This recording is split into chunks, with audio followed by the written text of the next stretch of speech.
To Studio de Jeffrey, where we're going to play a little game called Is It the Hot Dog or Is It the Bun? Now this is a hot dog bun. I think it's a hot dog, too. So I did some stuff on Twitter yesterday at Time for Jeffrey, if you followed along and saw it, just talking about where the Cowboys are and where they're going. And what I'm going to do here is a little something that I think is important for Cowboy fans. Because right now it's easy to be negative because, honestly, why wouldn't you be negative right now? The football team is not very good at any aspect of the sport. They're very hurt. Everything is going in a bad way, right? Nobody's happy. We're all very, very sad. Very unfortunate. But I do want to talk about the idea of what they're doing right now, why, and what they're going to do. Or at least what they're set up to do. How about that? I can't speak for Jerry Jones. Nobody can and will and won't and didn't, and that's what is doing. Hey, everybody. Thanks for being here. I see you guys in the chat. Welcome. Also finalizing all of the settings that I need to have in here on the YouTube because it doesn't like to let me set them up before I hit go live for some reason. So I'm just finishing up some things, which is good because some people can get in here and then we can get going.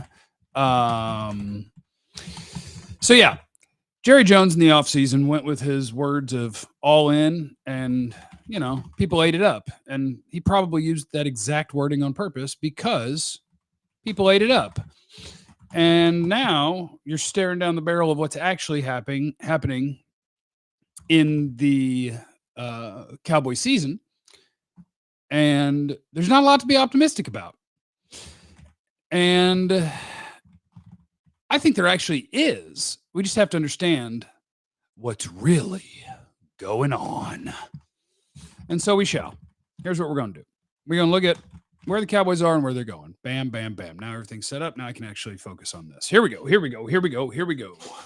Yes, a little Jera already. I'll throw a little Jerry at you sometimes. Jeff going to give us the truth regardless. I like that. Need a coaching change. Is this the draft show? It's not the draft show yet. Tanking for Gianti? Nope, we're not tanking yet for a running back, but we can draft whoever we want. Zach said we're all set up for our next coach to actually get his players and install his systems or to be cheap and say we can't pay anybody. That's true. It could go either direction, actually. That's true. You know what? I went on the wrong platform. That's why I had to plug this stuff in. I used the wrong streaming platform. Son of a biscuit. That's going to cost your boy so much money. Whatever. All right, let me see if I can figure out how to do this, though, because here's what we need to be looking at. What we need to be looking at is the realistic truth of what the Cowboys are doing and what they're going to do. Ready and share. Okay, close that. Okay, so I can't see how this, I can kind of see how this looks when I hover over that tab. So what you're looking at is the Dallas Cowboys salary cap, okay?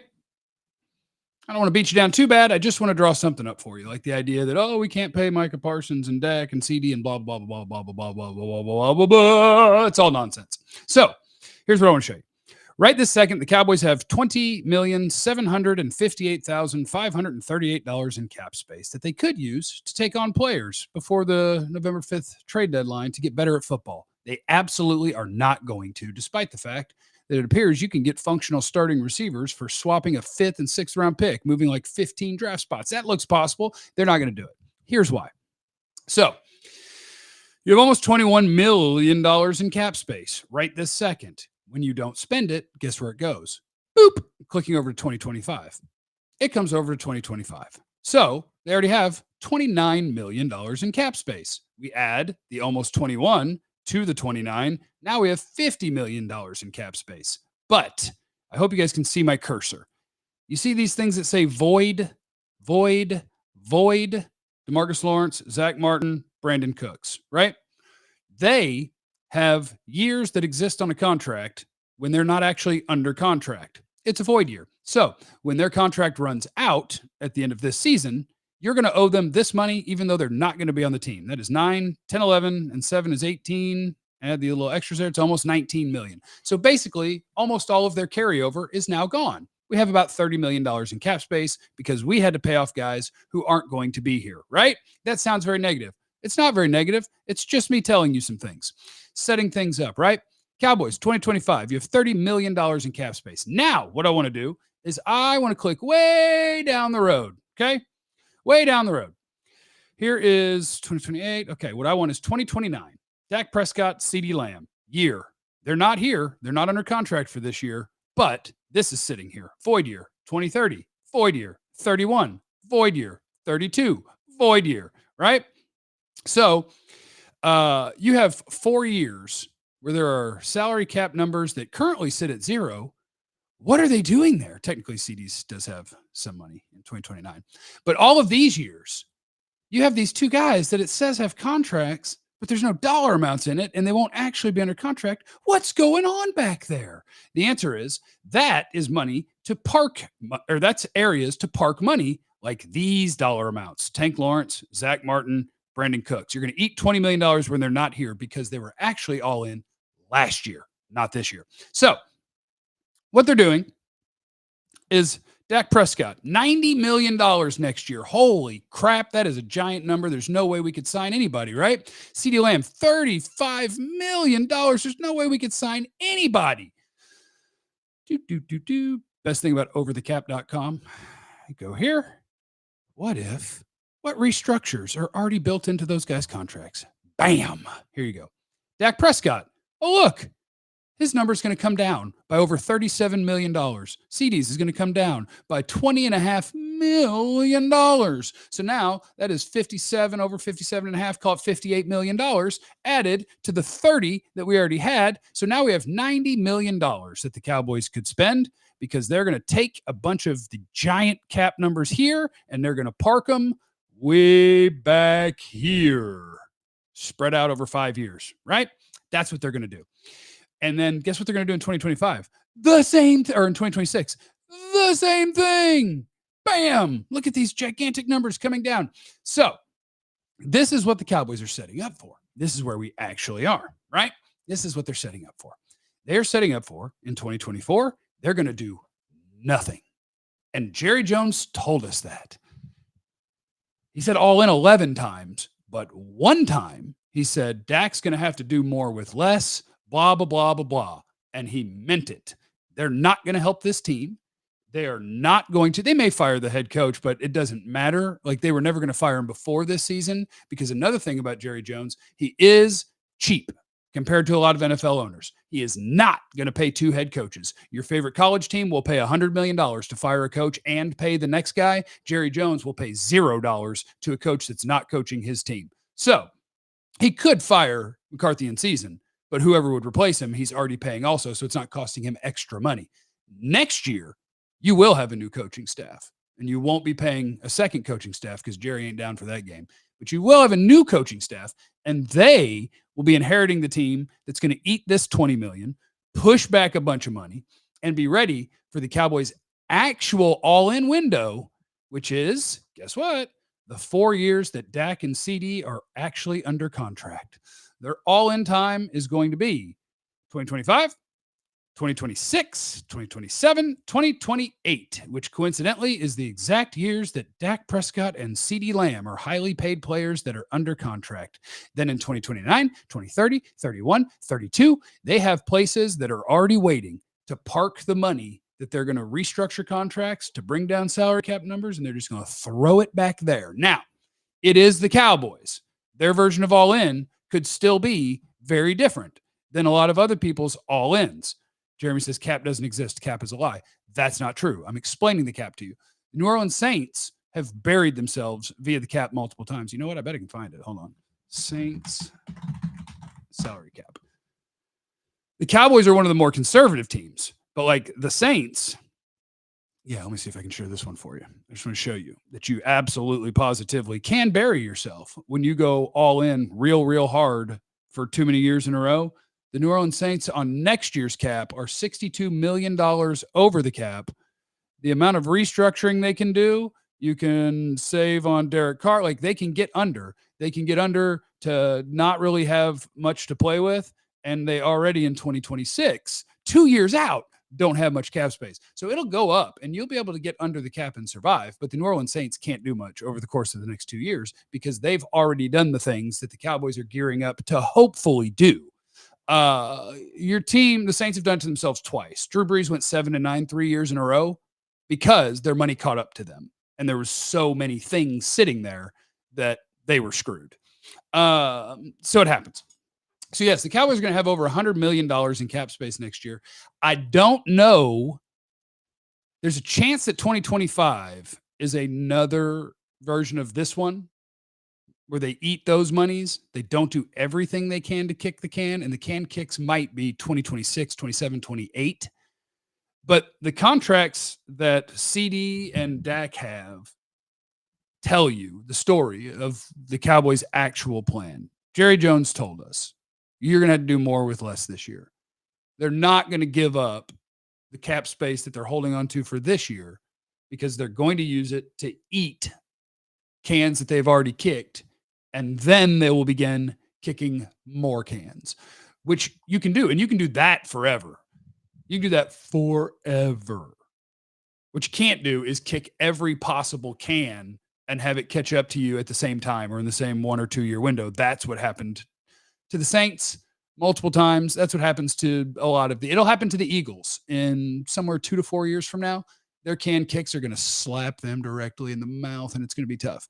But yeah, do you think they might actually do something? Because correct me if I'm wrong, with the signing bonus for Dak and CeeDee being so large is atypical of them. Did the analytics guy they hired teach this? Those signing bonuses are what they had to give them. That was the market. If you didn't give them those signing bonuses, their agents wouldn't have let them sign the contract. So yes, but that is why the Cowboys are so averse to free agency, because you can spend up to the salary cap and not spend nearly as much cash as somebody who's spent up to the salary cap and did it with guys that they had to give big signing bonuses to. If you sign big free agents, those are checks you have to write. The Cowboys are cheap-ish. They're cheap-ish. That's why I said it's a lie. Keep kicking every can down the road, which is what they do. No. You can kick cans, yes. What happens is careers end or guys aren't on the team anymore, and then it goes. And if that's over $100 million in a year, good luck, because you ain't gonna find that many restructures on your team. So anyway, whatever. I don't care. So what the Cowboys tend to do is they sign free agents who get very minimal or no signing bonuses, and then their cap number is just what they're actually making, and they're not playing games with the salary cap, so they're not spending as much cash as other teams. So anyway, I just want to point that out because this year was always designed to be, show me what you got, Dak, CeeDee, and Micah. Go get them, Tigers. They didn't plan for Zach Martin to regress so hard, but this is going to be his last year anyway. And I didn't even do Terrence Steele on that thing. Terrence Steele, by the way, just if you're wondering how many dollars they can get, you can also, if you restructure Terrence Steele and kick his can, you could save $9 million for next year. What I would rather see them do is probably post June 1 cut Terrence Steele. That saves you $14 million next year. The Cowboys have an easy route to over $100 million in cap space. Signing Micah Parsons is not hard. It's not a problem. I do think it's relevant. I heard Micah complaining on his podcast, or not complaining. I don't know if he was complaining. He was just saying about how it's like, oh yeah, people in the media were trying to trade me or whatever. I mean, I'm a broadcaster. We'll talk about any Cowboys topic. Could the Cowboys trade Micah Parsons? Sure they could. If they look at their roster and they say to themselves, our winning window is the next 4 years, in my mind, it makes a lot of sense to have a premier pass rusher and a wide receiver 1 and a franchise quarterback all together while we're doing this. But if they decide that the best way to try to win games over a 4-year stretch is to turn Micah Parsons into, instead of being a $35 to $40 million per year player, we turn that into being able to spend that money somewhere else while also acquiring maybe multiple first-round picks for you. So now I could have, say, 3 first-round picks this year, or 2 this year, 2 next year, plus that money available to plug up an offensive line or add a defensive tackle, 2 defensive tackles. 2 defensive tackles and a wide receiver. Like, yes, the idea of trading premier players will always exist. And hopefully you can still go about your day and do your job while it's happening, because yeah, they are gearing up for either 2025, 6, 7, 8 to 2028 or 2026 to 2028. That's the Cowboys all in. The only question is, are they willing to do the right kind of all in, which does involve signing actual real free agents and not bottom of the barrel after everybody's picked over everything who play for basically league minimum. And then when they don't perform, they go, see, that's why we don't use free agency. You don't use free agency because you've got a self-fulfilling prophecy of signing guys that nobody else wants that are almost out of the league. And then when they don't perform, you say, see, that's what you get in free agency. No, that's what you get in free agency. So anyway, yeah, they got a lot of work to do. They're all in. We'll be trying to sign Stephon Diggs on the cheap since he's injured. I could see that. Jerry could sell that. Bill Belichick and Stephon Diggs. Jeff, do you think our pets' heads are falling off, or are their heads already off? They're off for this year. And I think the way that you approach watching them, or the way that I'll approach talking about them, is just going to be more through the lens of the guys that are relevant to how they're developing and how they're playing and what decisions are they going to have to make and what is the most important things to add to this thing going forward. But I just wanted to point that out. The idea that they can't trade Micah Parsons or that they can't sign Micah Parsons is silly. They will have all the space in the world to do that. They have basically 2 dudes under contract that make good money. A lot of teams have 8 to 10. They're fine. Don't let Jerry, that's the other part. Don't let Jerry and Steven lie to you to try to turn you against your favorite football players so that Jerry and Steven can feel like they have a chance to win a negotiation because they've turned the fan base against their players. Don't buy into that nonsense. The reason that they have to pay top dollar for their top players is 1, that's what the market dictates. And 2, they wait to the very last minute on purpose because that keeps them in the headlines all the way until the deal is signed. Don't let them get you. Don't let them get you. Got downvoted to hell on Reddit for pointing that out. What were we pointing out? Oh, yeah. The Cowboys, they signed bottom of the barrel guys, and it's bad. And now, like, it's all cut up. Here's why. The real reason why trade Micah Parsons could be a real discussion is because of where they've ended up at for a variety of reasons. 1, this year's on purpose.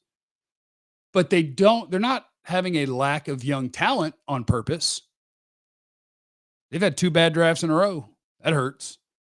2 bad drafts in a row when you don't use free agency and you rarely trade, and you had this intentional year of saving money, so you let a bunch of guys walk that had value to your football team and never adequately replace them because you've had 2 bad drafts in a row. 2 bad drafts in a row when you don't use free agency or trading. Whoo boy. That is what makes you look around at your roster and go like, okay, if there is a guy that we could get a bunch for so that we could try to turn him into 5 players because that's how many we need to feel like we're going to be good. That's how you end up talking about trading Micah Parsons. You end up talking about that because you've done so poorly at surrounding him and surrounding Dak and all those guys with good stuff. People don't realize the Herschel Walker trade won't work the same nowadays. Be cool if it did. Who wants to give me all of the draft picks for Zeke or for Rico? Jeff, tell me what's their real plan. I just told you their real plan. Their real plan is if this year's going to get better, it's going to be because they get healthy and they win with what they got. They are not going to help this thing. Their real plan is to set up their next head coach next season and his staff with a salary cap that is squared away and in order and prepared to get reckless with already having 10 draft picks and having the core of Dak, Tyler Smith, CeeDee, I would imagine Micah. They're going to have their core, big paid players. They're not in a bad can kick spot at the time. So the new head coach comes in, you have your franchise quarterback, your wide receiver 1, your premier pass rusher. We have a bunch of draft picks because we didn't trade away any, and we're getting comp picks from last year. So you have a stocked cabinet of draft picks, salary cap space. You have your quarterback, your wide receiver 1, your pass rusher, part of your offensive line, and then we got a lot of work to do. That's more appealing to the next head coach than walking into a team that's already can kicked. Like the next guy after Sean Payton wrecked the Saints cap, that ain't fun to walk into. The next coach is going to walk into a team in front office that's prepared to try. The only thing we don't know is will their version of trying be restructuring guys that they paid because they like them, or guys that they paid because they're really good football players. Like their can kicks were guys like Terrence Steele and Michael Gallup and guys that it's just like, really? That's how we're going to do this? Because they don't add premier players in free agency. They like their own guys. So that's what they got to change. When you look at great QBs, something stands out and say, wow, what does Dak do great? Generally speaking, most people, I don't want to say most people, lots of people watch tape.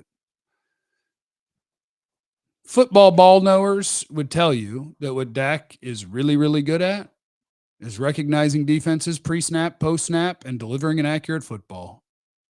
That's what he's really, really good at. The athleticism's gone. He doesn't have the video game arm. He is see what they're doing, read this thing, deliver to the right spot accurately. And he's always been a good sack avoider as well, but I bet that's starting to slip because his athleticism is slipping. So yeah. And that's what you got. All in is not 2024. It never was. All in is maybe 2025 and definitely 2026 to 2028. And we're done. Thanks for hanging out with me. Remember, you have no idea what anyone's going through, so be cool to please hit the like button while you're here. It's good for the algorithm. And in the chat, leave the free agent you'd want to sign and or the head coach that you want to be the next head coach of the Cowboys. How about that?